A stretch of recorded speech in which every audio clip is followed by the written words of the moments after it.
Bonjour et bienvenue dans cette petite vidéo sur le setup du BIOS du Minisforum UM780XCX. Et franchement, en fait, ça peut être appliqué sur plein d'autres PC. Parce que bon, du moment que vous avez un BIOS, vous allez voir ces options un petit peu partout. Donc, je vais vous montrer un petit peu quelles sont les options disponibles. Alors, on commence avec Advanced Trusted Computing. Donc là, vous allez avoir vraiment toutes les options sur le TPM. Donc là, il y a énormément de choses à configurer. Alors, c'est pas du tout dans sécurité. Et puis donc là, j'ai mis un petit peu en description ce que chacune des options fait.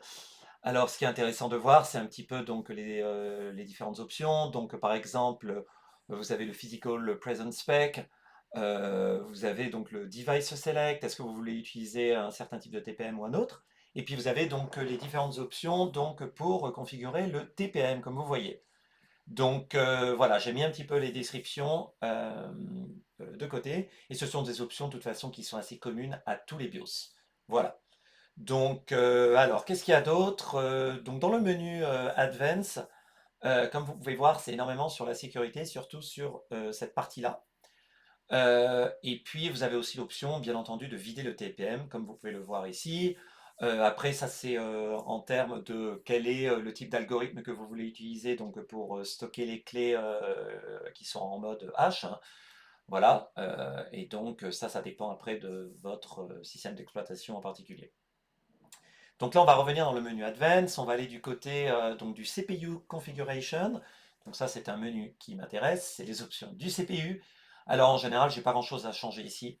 La première option, donc là, le PSS, c'est Performance Supported State, en fait l'AMD Cool and Quiet. Le NX, faut surtout pas y toucher, on en a besoin. Ça fixe une faille de sécurité d'il y a quelques années que normalement tous les processeurs doivent activer. Et Windows 11 ne fonctionne pas sans le NX. En tout cas, pas sans s'amuser avec. Onboard Device Settings, c'est tous les settings du contrôleur, de la carte mère. Est-ce que vous avez par exemple deux SSD en NVMe? Vous voulez peut-être les mettre en RAID. Le Resize Bar Support, donc ça, c'est une option que vous pouvez activer.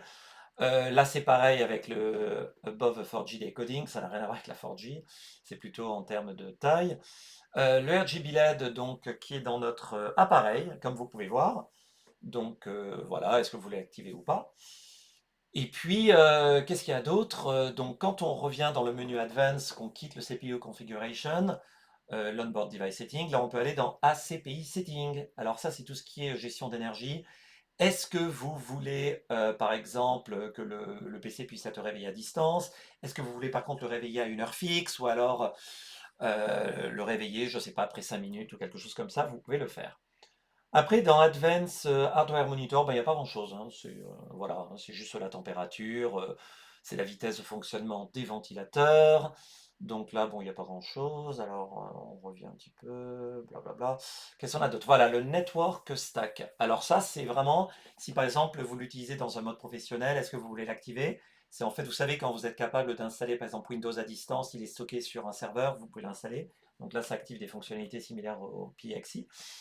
Ensuite, Power Configuration. Ah bah voilà. Donc ça, c'est un mode qui est important.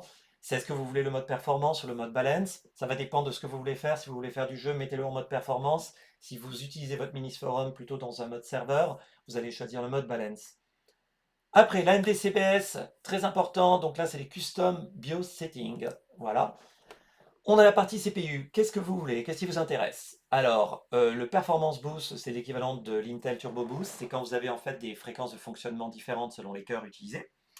Le C-State Control, ah bah ça c'est quand le système est en veille. Moi je le laisse toujours en auto. Le Secure Virtual Machine, alors là c'est vraiment quand vous l'utilisez dans un cadre de machine virtuelle, vous avez des petites configurations, des optimisations à faire, surtout en termes d'accès au périphérique, parce que bon, une VM, vous pouvez la configurer si elle utilise plutôt des drivers virtuels ou le hardware. Ensuite, côté NBIO Common Option, donc vous avez plusieurs options. Le PSP Policy, ça à nouveau c'est pas mal quand on a des VM. Et puis là, ce qui nous intéresse, c'est vraiment le GFX. Là, on va pouvoir choisir plusieurs options sur notre Ryzen. Est-ce qu'on va le mettre en Game Optimize? Donc ça, c'est ce que je fais. Vous allez avoir 4 Go de RAM qui sont alloués sur, par exemple, mes 32 Go. Ou alors, vous pouvez le configurer vraiment spécifié. Quand vous avez, par exemple, 64 Go de RAM, vous pouvez dire, bon, bah écoute, je vais mettre jusqu'à 8 ou 16 gigas. Moi, je ne le recommande pas parce que, en fait, ça vaut pas le coup. Le Radeon 780M, de toute façon, il ira, voilà, 6 ou 8 mégas, ça suffit. Côté audio configuration, bah, c'est simple, hein, c'est activer, désactiver le contrôleur audio. Après, qu'est-ce qu'on a d'autre? Le FCH. Donc ça, c'est qu'est-ce qui se passe lorsque on a une coupure de courant. Est-ce qu'on va le restaurer? Est-ce qu'on va plutôt le garder éteint? Donc ça, c'est pas mal à faire. Voilà, voilà. Alors, on revient donc dans notre petit menu ici. Alors, ouais, on a aussi, si je dis pas de bêtises, donc là, c'est voilà, le SMU. Alors, le SMU, bah, c'est System Management Unit. En fait, c'est le contrôleur, donc il vous permet de le gérer. Et là, vous pouvez choisir, bon ben, j'aimerais bien avoir en fait une target en termes de consommation. Donc voilà, je vais essayer que mon ordi, je sais pas, consomme 15 watts ou 30 watts, etc. Et j'aimerais aussi configurer la température maximale. Ça ne pas utiliser à moins que vous soyez vraiment dans un mode, imaginons que vous l'avez transformé en NAS ou un truc comme ça, donc ça n'est pas besoin.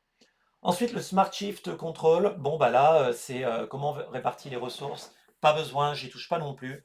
Dans un cas de gaming comme le nôtre, il n'y a pas besoin d'y toucher.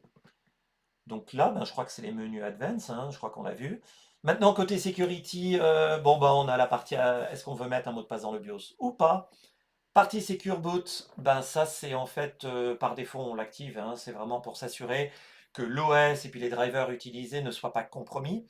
Donc voilà, ça je le laisse toujours activé. Donc ça, je pense que ce sont des options, il ne faut pas trop y toucher quand même. Ça permet de garantir un niveau de sécurité dans le BIOS, surtout si un malin s'est amusé peut-être à remplacer votre firmware. Voilà. Après, donc côté BIOS, alors on a le Quiet Boot. Alors c'est pas du tout ce qu'on s'imagine, ça n'a rien à voir avec le son. C'est juste pour remettre les postes ou pas. Donc vous savez, quand ça vous dit combien de RAM vous avez, etc. Le numlock, bon bah c'est est-ce que vous voulez votre pavé numérique ou pas. Les fix book order, bon bah dans quel ordre je vais booter mon appareil. Est-ce que je vais commencer par le CD? Bon, il n'y a pas de CD dans ce cas. Est-ce que je commence par l'USB ou alors je commence directement avec mon NVMe? Donc nous, on ne bouge pas, on ne touche pas à ça. Le boot option que vous voyez ici, c'est vraiment le boot manager. Est-ce que je vais utiliser mon Windows Boot Manager ou alors je vais peut-être utiliser le Linux si j'ai par exemple plusieurs operating systems ou alors je vais utiliser celui qu'il y a dans mon... par exemple, j'ai un disque dur externe qui est connecté, je vais peut-être pouvoir voilà, le connecter dessus. Donc voilà, voilà. Vous avez vu un petit peu la configuration du Minisforum. Il y a énormément d'options qui sont applicables à tous les appareils. Voilà, il n'y a pas grand-chose. Moi, je trouve qu'il n'est pas très riche ce BIOS. Il n'y a pas d'option d'overclock comme vous voyez et tout. Et puis voilà, voilà. Les autres, il n'y a pas grand-chose dans les autres menus. En tout cas, j'espère que c'est une vidéo qui vous a plu. À très bientôt.